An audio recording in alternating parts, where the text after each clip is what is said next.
the duties of my present position as in to dedicate myself to my service of the youth, country and God. I shall endeavor to use wisely, courageously and constructively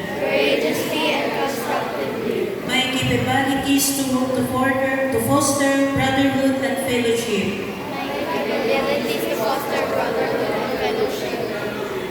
Tempered with a high sense of moral responsibility. I further pledge to unselfishly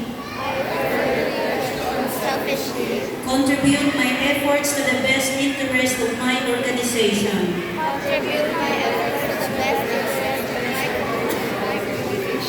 For the greater glory of Madre Maria Pia Notary School. That impose these obligations upon myself.